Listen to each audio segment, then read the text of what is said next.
दोस्तों नमस्कार प्रणाम। जैसे कि आप जानते हैं कि भोजपुरी में पावर स्टार पवन सिंह माने जाते हैं और ट्रेंडिंग स्टार खेसारी लाल यादव माने जाते हैं।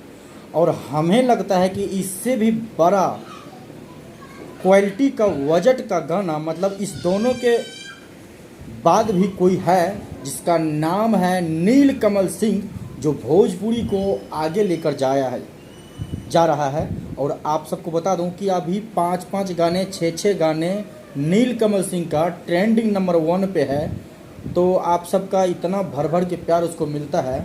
और भोजपुरी को कोई अगर आगे ले जाने का कोशिश कर रहा है तो उसका नाम है नीलकमल सिंह, जो कि उसके क्वालिटी जो है वीडियो में इतने बड़े बड़े बजट का वो बनाते हैं, इतने इतने जगहों पे जाकर शूट करता है कि उसका गाना देखकर उसका गाना जो है बिल्कुल ट्रेंडिंग में रहता है और मिलियन से बात करता है। तो आप सब